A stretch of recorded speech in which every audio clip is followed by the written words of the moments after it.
Jai Anilo Premadano Karma Kacho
Krishna Chaitanya Prabhu Nityananda Shri Advaita Gadadhar Bhaktivedanta Swami Sri Krishna Goswami Prabhupada Shama Kanda Radha Kanda Dham Ki, Sri Vrindavan Dham Ki, Bhaktivedanta Ki, Sri Mayapurna Dham Ki, Mayi Ki, Devi Ki, Bhakti Devi Ki, Tulsi Devi Ki, Snana Veda Bhaktivedanta Ki, Sankirtan Yagya Ki.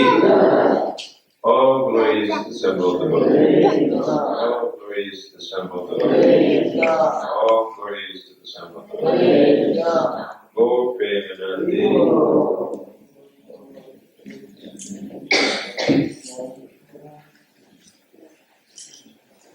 That the rhythm section sounds like Bhaktivedanta Saraswati's recommendation. Everybody play off beat and sing out of key. Combination of a monetary rhythm and then a Bengali drummer. I don't know why I think it. Texas. I guess I should. Wasn't that an interesting rhythm, Shamsana? Could you follow it? Must have been me that was. Huh?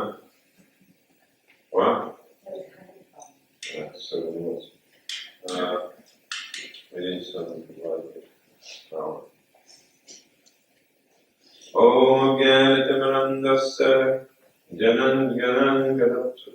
Om Gyanitamandasya Janan Ganan Salakaya Chaksulamidatam Jaina Tasmai Sri Gurave Namaha Sri Chaitanamanubhistam Stapitam Jena Bhutale Swayam Rupakatam Mayam Dadati Sapandantikam Om Namo Bhagavate Vasudevaya Om Namo Bhagavate Vasudevaya Om Namo Bhagavate Vasudevaya Om Namo Bhagavate Vasudevaya Om Namo Bhagavate Vasudevaya Om Namo Bhagavate Vasudevaya Bhagavatam, Canto 1, Chapter 11, Text number 15.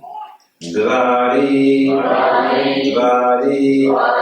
Vihanam, Cha, Dadi, Aksata, Falek Shubhi, Falek Shubhi, Alankritam, Purna, Kumbhir, Balivir, Dupa, Dikakai,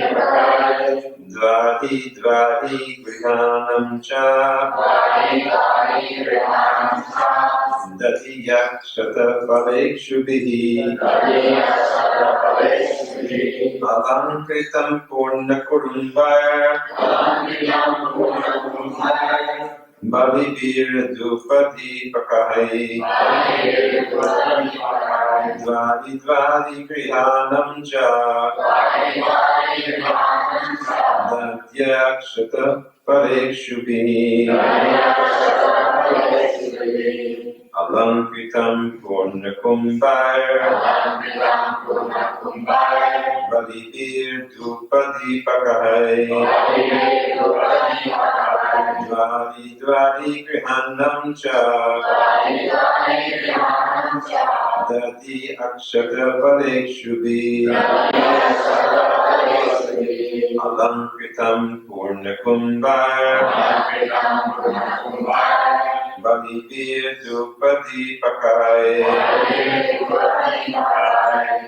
Vari Grihanam Cha, Nadia Sakta Phala Ishvari,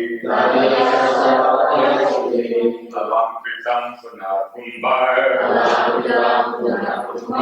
Balivir Dupati Pakai,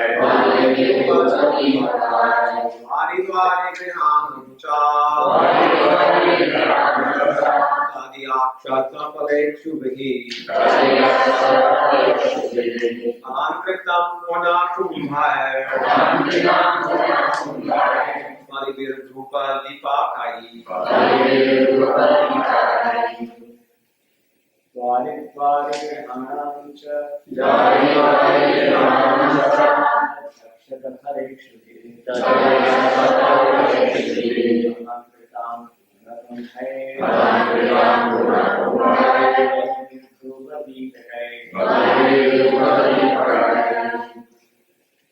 Dwari Dwari Prihanam Cha Rajakshatya Pali Chupi Anpritam Pura Kumbhai Palitir Dupadi Pakai Dwari Dwari Prihanam Cha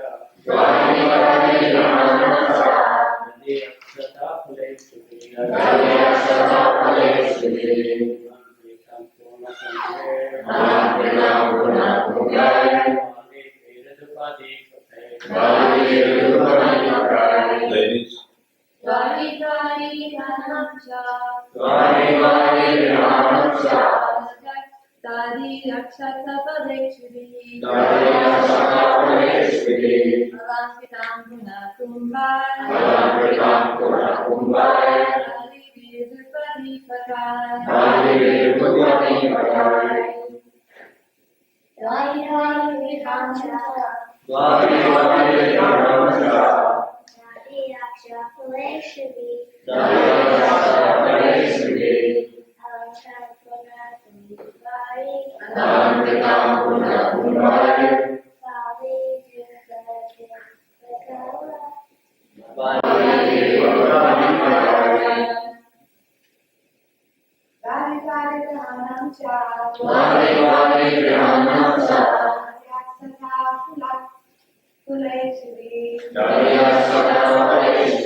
Dwari Dwari, the door of each and every house. Grihanam, of all the residential buildings. Cha, and Dadi, curd. Akshata, unbroken. Phala, fruit. Ikshubhi, sugar cane. Alamkritam, decorated. Purnakumbai, full water pots. Balibihi, along with articles for worship. Dhupa, incense. Deepakai, with lamps and candles. Translation and purport by His Divine Grace A.C. Bhaktivedanta Swami Prabhupada. In each and every door of the residential houses, auspicious things like curd, unbroken fruits, sugar cane, and full water pots with articles for worship, incense and candles were all displayed. Purport. The process of reception, according to Vedic rites, is not at all dry. The reception was made not simply by decorating the roads and streets, as above mentioned, but by worshipping the Lord with requisite ingredients like incense, lamps, flowers, sweets, fruits, and other palatable edibles, according to one's capacity. All were offered to the Lord, and the remnants of the foodstuff were distributed amongst the gathering citizens. So it was not like a dry reception of these modern days. Each and every house was ready to receive the Lord in a similar way. And thus each and every home, house, on the roads and streets distributed such remnants of food to the citizens, and therefore the festival was successful. Without distribution of food, no function is complete, and that is the way of Vedic culture. So, this is a description of Lord Krishna's entrance into Dwarka. And Srila Prabhupada has said that it is not like a dry reception of these modern days. Can anyone think in the immediate past of any dry reception which was observed locally? Cowboy parade. Yes, the cowboy parade. Of course, the cowboy parades have a long history, not in the sense of Super Bowl history, but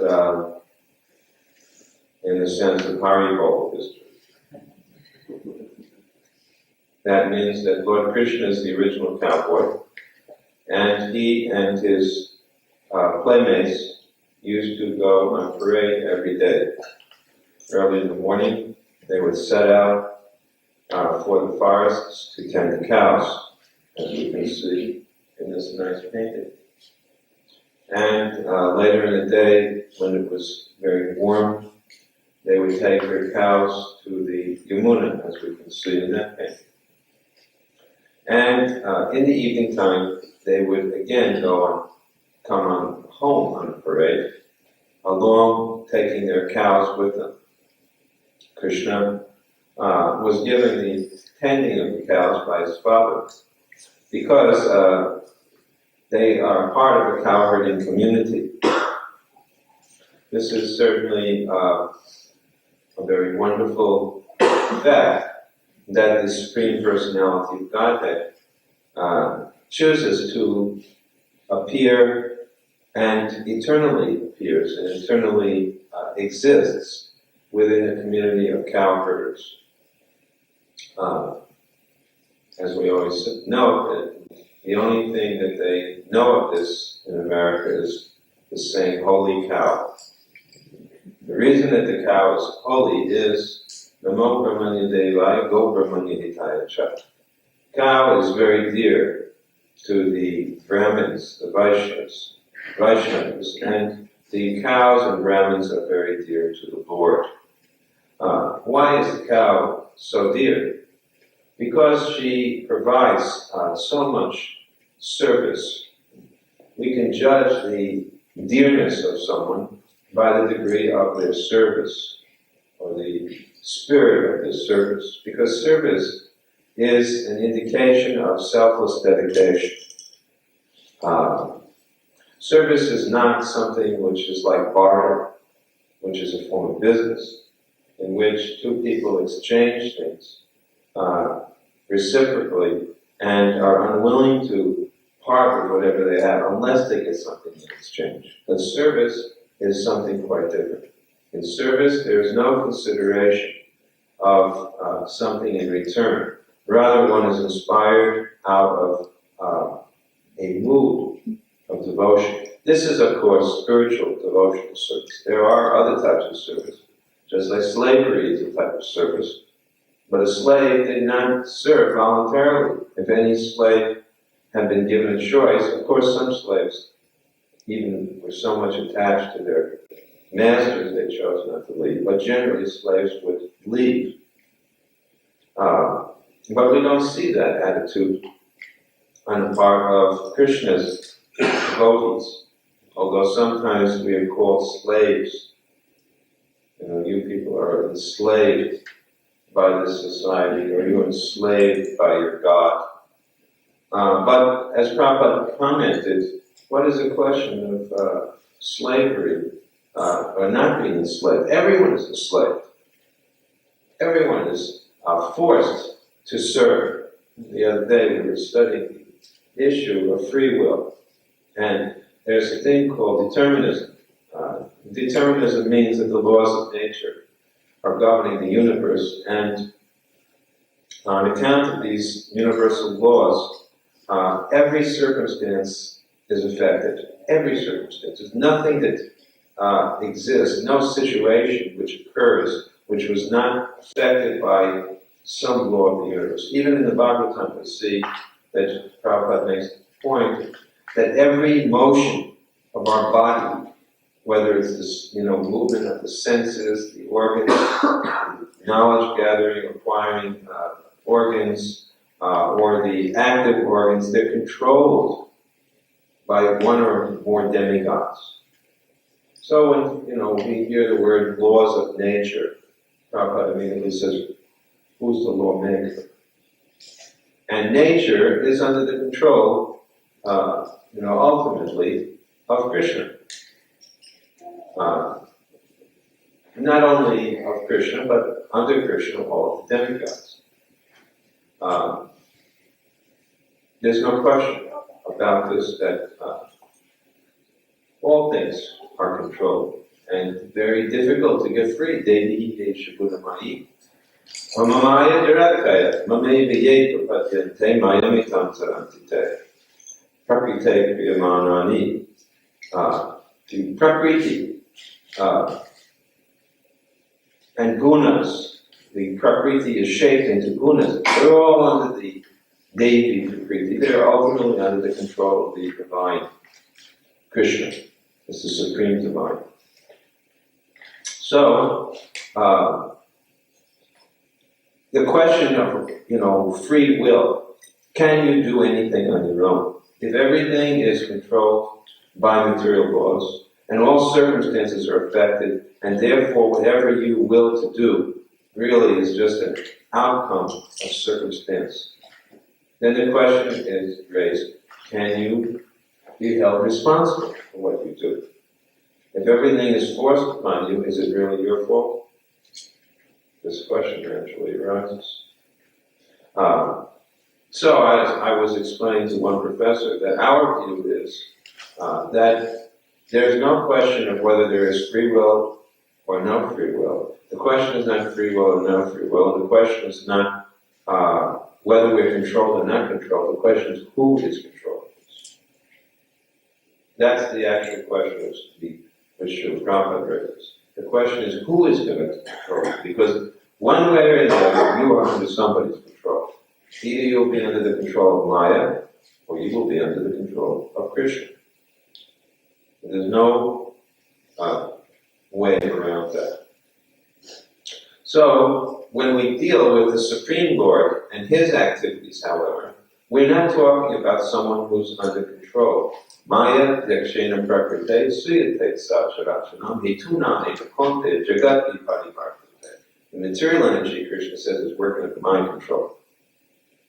So Krishna is not controlled by any type of laws. Krishna is the supreme lawmaker.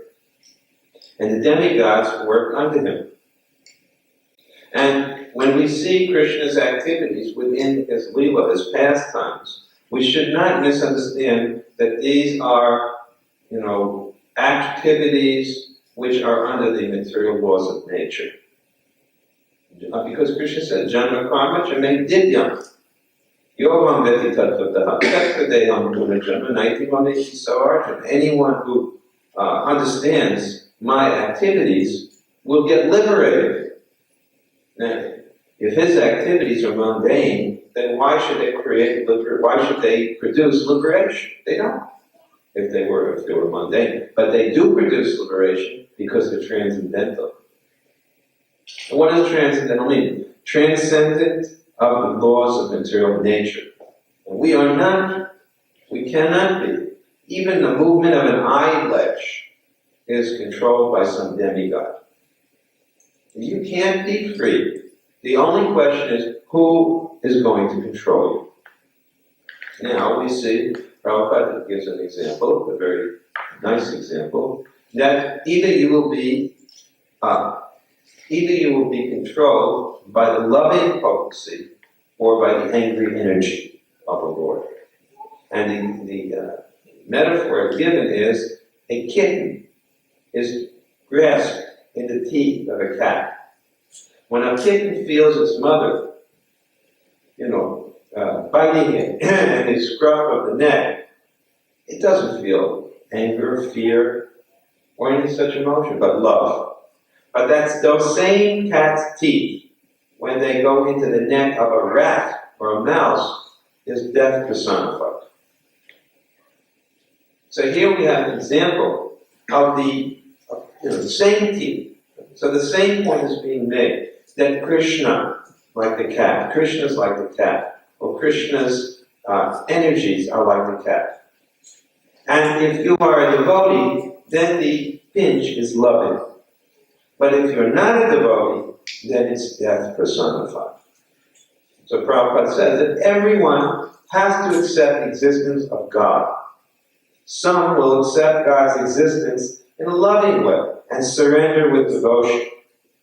And others will feel, I don't believe in God. I don't believe, but they will have to surrender to God in another form.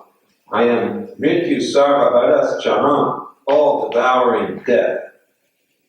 But everyone is going to have to accept God's existence. Now, people may think that they're coming to the point where they don't have to accept God's existence. And it's nothing new. There have always been atheists. We know that there are atheists. Common amongst the philosophers, or to some extent atheistic, and there are others, right? So many different schools of Indian thought. There were some that are atheistic. And in Western thought, there are atheists. There's like now, people are very proud of the fact that computers are on the verge of being declared as intelligent. And that's a sign, if computers are intelligent, that ultimately the people who made the computers are more intelligent. And there's a great battle, just like recently, this chess battle between the grand chess wizard, and Deep Blue, the computer named Deep Blue, and, the whole of America and all the international chess buffs were on standby to see who was going to beat who. And the international chess champion Kasparov was so confident that he said that whoever wins his matches, I think to the best of five, whoever wins the matches should get all the total prize. Usually they split the prize. He said, he's so confident, he said, whoever wins should just take the prize. Anyway, the fact is that on the first day, I believe it was the first day, he lost the match. It was the first or second game he lost. I think it was the first day he lost the match. The computer beat him. So there's a big discussion about this. He eventually won more than the computer did, but it was very close. And his associates and assistants said that they never saw him sweat as much as he did. And he was exhausted after each game. And the point being made that the computer didn't get exhausted at all. And usually, Kasparov is famous for winning by, making some dramatic move which unsettles the mind of his opponent, but the computer has no such emotions. So the computer didn't get disturbed at all. He just kept crunching, crunching his possible moves. He had millions, he has got like 13 brains, the computer, types of programs which are nearly like brains, and they just keep going with millions of possible moves, and it doesn't even know that Kasparov was being dramatic. That didn't affect him at all. It was quite cool. Nobody had to wipe the sweat off the brow of the computer. And Kasparov was getting more and more and more exhausted. The computer. But this question comes up: how do we compare a human to a computer? Like humans, they have sense perceptions. Well, what is a computer? All he has is inputs, data that comes in. And, human beings have, they perform some type of activities as a result, and they feed out some data, while computers have outputs. And, human beings have memory. People may say, a computer is not a live thing. Well, computers have memory. And so, in fact, their memory recall is usually much better than human beings. Well, someone may say, human beings have the capacity for different types of functions, thinking. They can think. Computer can't think, but human computers do process the information. It appears that they do. And they have programs. Human beings have a capacity for, certain states of consciousness, or not just consciousness, but thinking states. Computers have programs. And ultimately, when it all comes down to it, when you add the things together, some people who are, they're called strong artificial intelligence researchers, they say that we're going to be able to make a computer that is conscious being. Of course, there are famous computer believers, or that computers are alive beings, like this one man, Searle, a very famous person. When he heard, right away with this big chess match, they asked him, "What's your opinion, about this computer?" And he said, "As far as I'm concerned, it's a hunk of junk. And as far as there being, computers being alive, it's a bunch of baloney." That's what they quoted him saying. And his opinion is that there's no question about it, that, they are not the same. There's no similarity between a computer and a human being.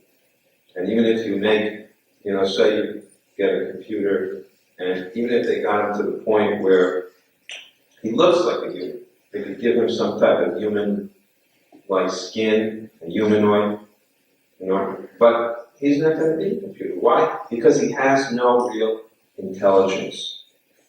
Why? Because what is a computer, he says? By definition, a computer is simply a simple manipulator. That's all. That's all the formal symbol manipulator. That's all a computer is. They take symbols and manipulate them in a formal way. Syntax, but not semantics. The difference is one is syntax, and the other is semantics. Semantics implies understanding. And a computer does not understand. He gives a very interesting experiment to prove this point. He says that supposing you put the person in a room all alone, there's nobody else in the room, and you feed this person some symbols which happen to be Chinese. And they just look like a lot of squiggles and squaggles. And there's a person sitting in the room, and he has the help of a computer. And the computer, there's a CPU, with a nice program, and there's lots of data fed in with, a lexicon and grammar and rules and context. The computer is capable of processing a language. So what could happen is all these symbols, a person will put into that room a question in Chinese, let's say, and the person will get that thing inside the room. He doesn't know Chinese, doesn't know anything about Chinese, but he feeds these squiggles and squaggles that are the Chinese writing into the computer. The computer processes the whole thing and comes out with an answer. And the answer may be good enough, in fact, and the computer might be developed enough that a real native Chinese speaker could not detect that the person who gave this answer didn't know Chinese. Okay? The computer is so capable of doing. Now the question is, did the person who was in the room acting as the go-between, did he ever learn Chinese? Does he have any idea what Chinese is? No. So Cyril's point is that he doesn't know anything about Chinese, and how can the computer know anything about Chinese? How can he actually understand the content of what he's saying? If the person has no knowledge, how can that computer that's in the room that's helping him have any knowledge? He says absolutely not. So human beings are always trying to attempt to, disenfranchise God. We don't need God. God is dead. But actually, they're so foolish that every moment they're dependent on God. Every breath they breathe, is a declaration that God exists. They just don't give any credit to God. The prophet says that, they can't even make one blade of grass. If they ever synthesize a blade of grass, it would be the biggest thing in history, right? But there's somebody synthesizing grass all over the place on this planet for the last, billions of years, and nobody even thinks to give any award. They won't give any award. Oh, it's just nature. Whose nature, Prabhupada is? Whose nature is it? So, This problem of, the lack of Krishna consciousness, ultimately it's also a lack of culture, and it's seen on every level. Just like we said, and in this text today, how they used to receive Krishna. Every day when Krishna would come home from the fields, this ceremony would take place. He would be greeted, very nicely greeted. How? First of all, from the hearts of the devotees. Because when we talk about devotion, as we were saying before, it's not forced or slave enslavement. If you're serving because you're forced to serve, nobody likes that. Imagine if you were eating today, you're going to eat today, and someone is forced to serve you, but they can't stand doing it. Do you want them to serve you prasad? You'd probably get sick of eating that prasad. You wouldn't want that.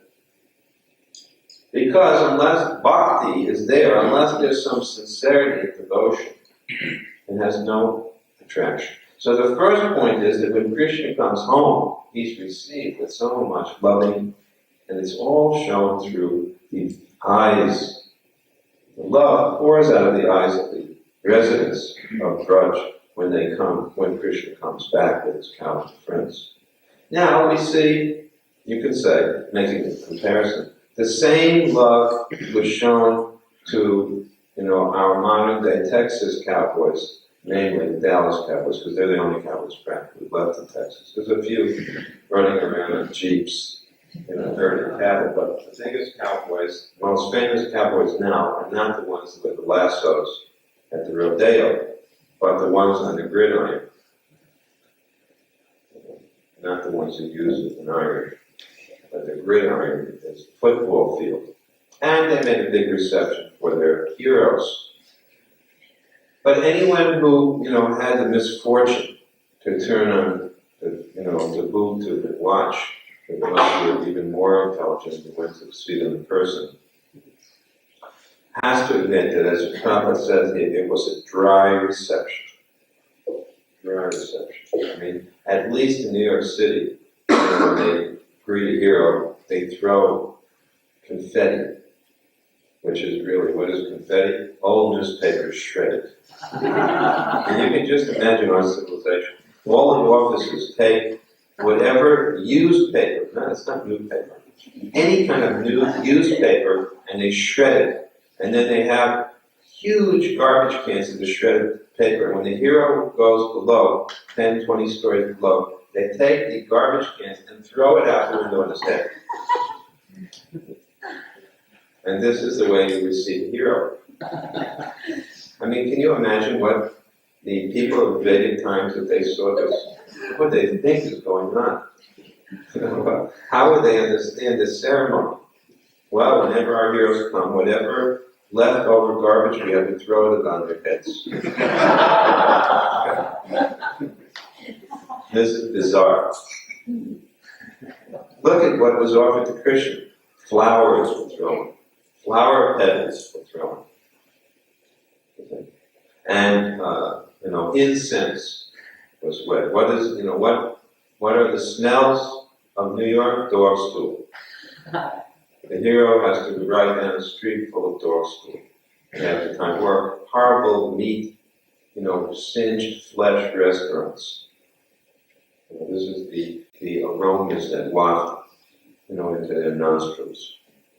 And palatable edibles were offered. What kind of food is offered to Krishna? Horrible foods were offered to the heroes, rather not to Krishna. Horrible foods offered to these football heroes. They probably had a feast after their parade. They brought them in, probably the most unspeakable, unmentionable items were given to them. Like they were ravenous, carnivorous, animals, fed flesh. Just like in a circus after the tigers perform, right, they eat them hunks of flesh. So these modern day tigers amongst men, or tiger amongst men, here. And they serve them a bunch of, flesh to eat. And some people say, I want mine raw or rare. That's what they think. These are animals. I mean, what is the difference? Dvipada Pashu, two-legged animals. This is a civilization of animals. It's so greatly different. Cheating civilization. It's cheating civilization. The whole civilization is cheating because it's presenting itself as very intelligent, very cultured, very sophisticated. And who are you, Hare Krishna people? You're just some kind of, remnants from some past age, some, leftover remnants of a previous civilization, lost, gone, dead civilization. Out of touch with reality. Living in your tent room that doesn't have windows, so you don't have to see the world, and you can make believe that this is all that exists. This is what their idea is. And what is real? Here's what is real. These are the people who represent us. And and the football stars go down and they dump, shredded paper on their heads and toss them flesh to eat. This is real. And what you people are doing, sitting, on the floor, you don't even have chairs, and eating with your hands, you don't even have utensils to eat with, and eating a bunch of vegetables, that aren't even enough to give, a pussycat strength. You people are in such a sorry condition. So we're in such a sorry condition, but these people are so bewildered that at any moment, old age, disease, and death will strike them, and they'll be completely confused. Now, what should I do? What should I do? Where am I going? They don't know. They have no way of answering the most basic questions, fundamental questions. Who am I? Where have I come from? And where am I going? What is the purpose of my life? I can't answer any of these questions. Therefore, they're not even humans. Because human life means that you can answer these questions. Who am I? Not just, I'm John Doe, Bird, John Doe Bird. I don't know who I am. Or I live on such and such street. Actually, you go back even a little bit in history, people are so much more intelligent. You see, you study the philosophers today, that a machine is intelligent. And machines are conscious because they can do whatever a conscious living being can do. You go back 100, 200, 300 years, no philosophers even in the West were talking such nonsense. The people have lost their intelligence. They need some artificial intelligence. That's why they need artificial intelligence, because they don't have any.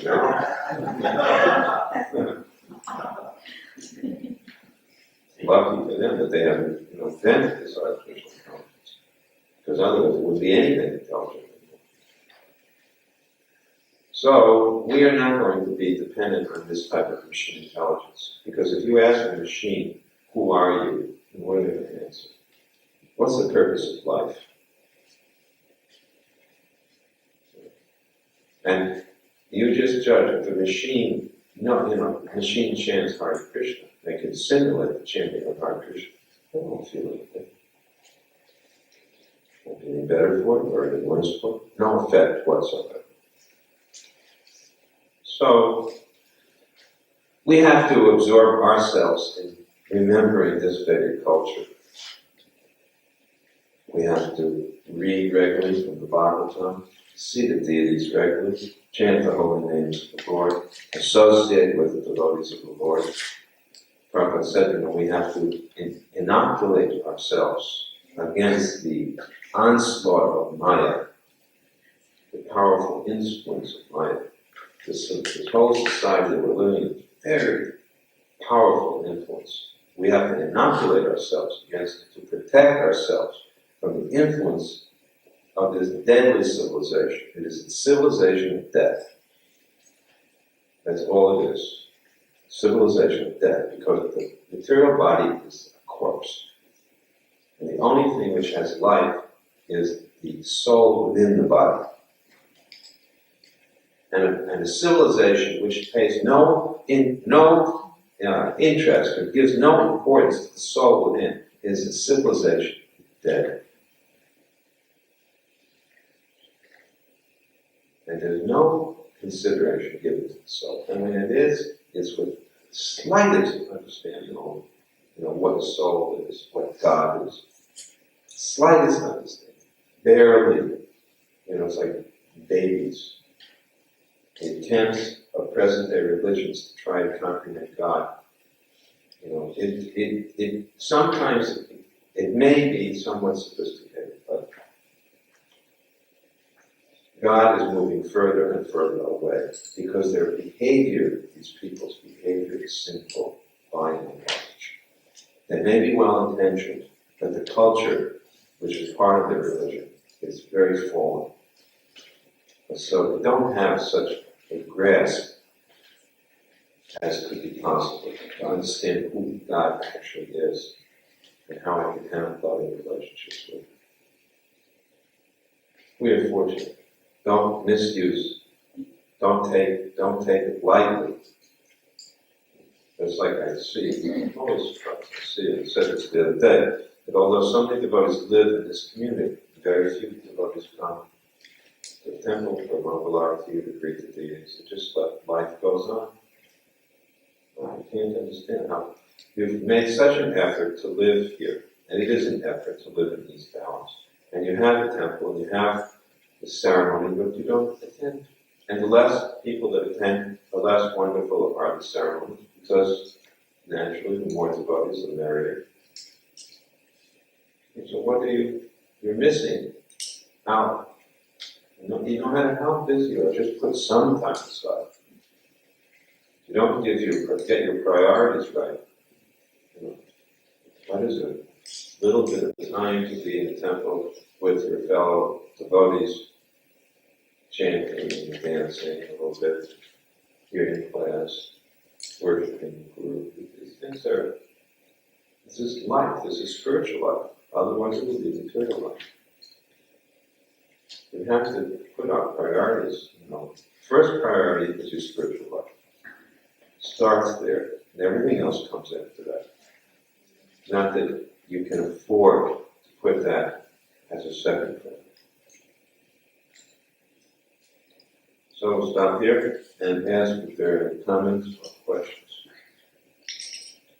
Yes? In terms of world culture, do you have any experience in other places, even considering India, when there's any culture, like spiritual culture, even material culture? Or there's any spiritual culture left? Spiritual or it manifests itself like a more human, I think. In India, it could be created. Well, you've been to Manipur, or there's a like that. Other than that, There are places, there are villages in India which still are quite nice. There are temple communities in India which are still very nice. No.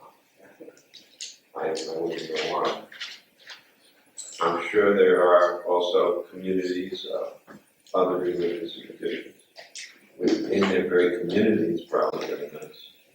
But in terms of society, extended society, it's becoming more and more difficult to find a very spiritual culture. for the video Maharaj, it's almost nobody in strict rules. Who? Anywhere. Very difficult. Yes. Do you think, with regards to what you're saying about computers, that the man's drive to make some kind of artificial intelligence is actually his wanting to play God? Yeah, that's my point. It is that.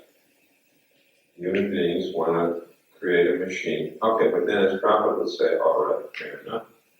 We will agree that we will agree to give you the title of God when you can make two machines that can have sex and produce a third one.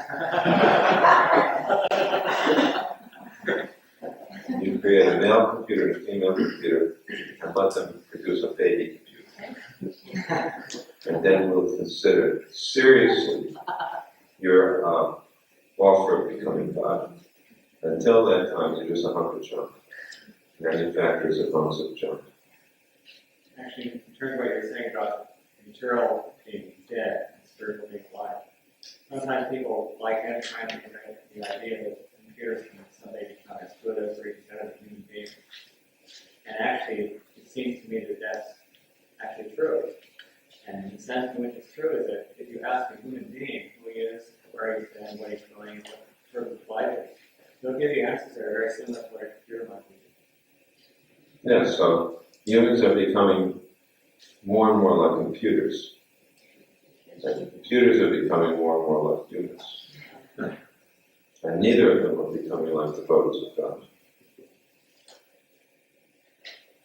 We read an article about this lady, Professor MIT.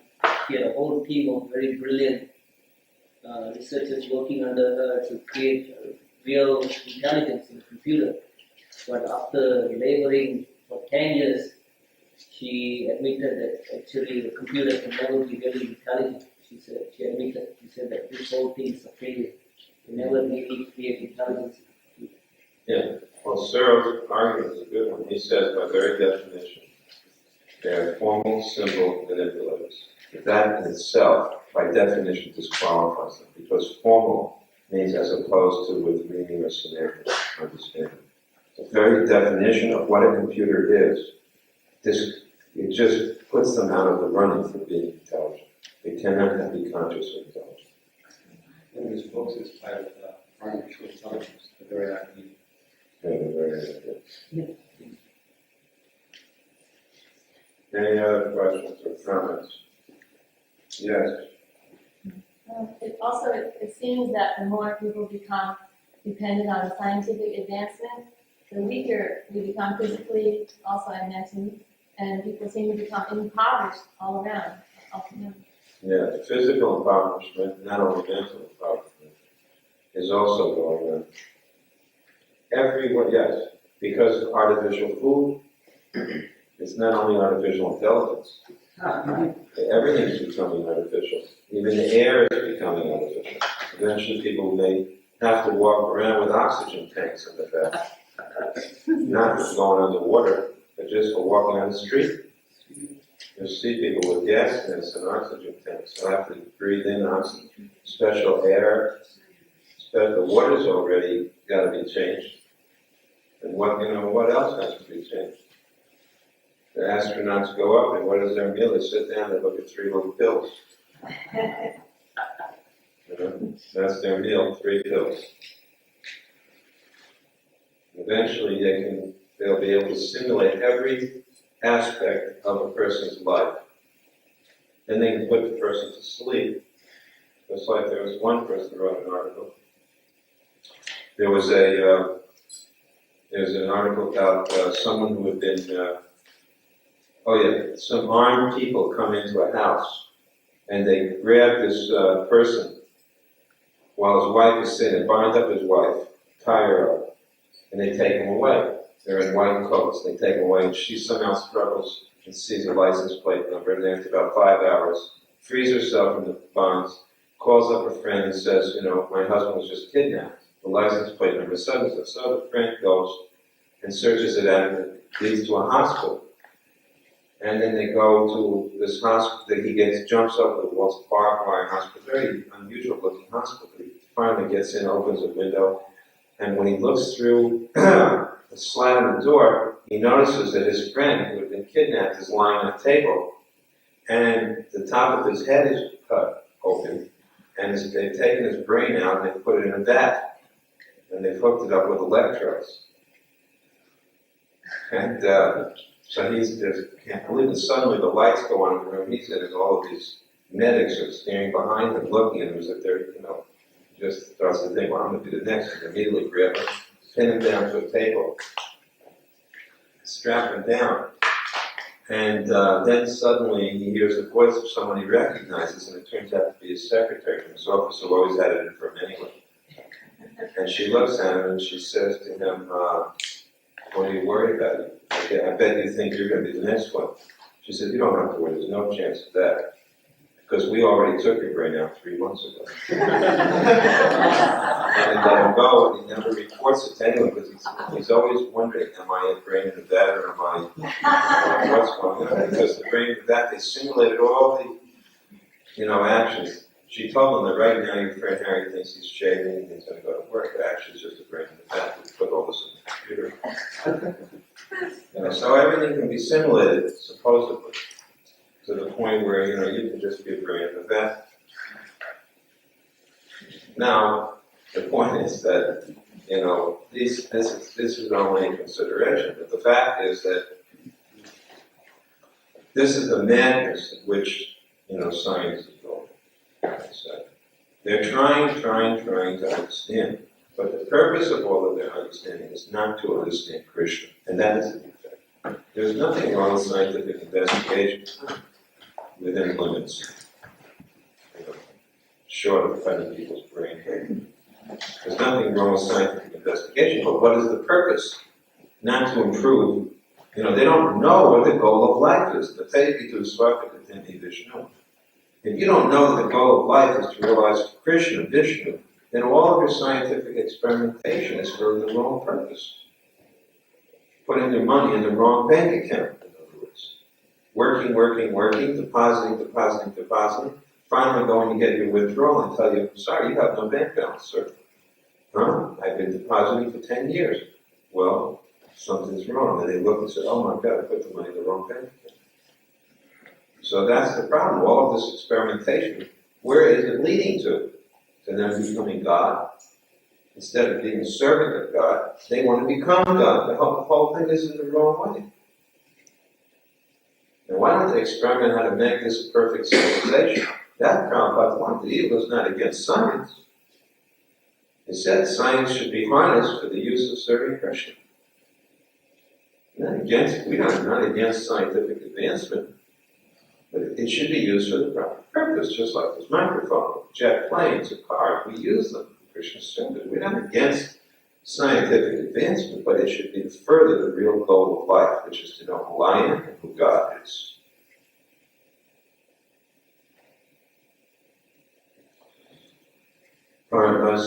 Could you just take it a little further and state how perhaps computers are being used for Krishna service, or how in the future? Yeah, they are being used for Krishna service, but they're also being used to destroy Krishna service. So the point is that computers, are not good and computers are not bad. Good and bad refer to human beings' actions, not to animals and not to computers. So the problem is that human beings have become worse and worse. They are becoming more and more demoniac. And therefore, these types of machines, computers are after all like toys. So putting toys in the hands of toys that can kill you in the hands of demons is not a very good proposal. It's not a very bright future. Well, we have run out of time. There will be other Saturdays. It is getting late. I think we'll stop here. Shri Sri Radha Janji Ki.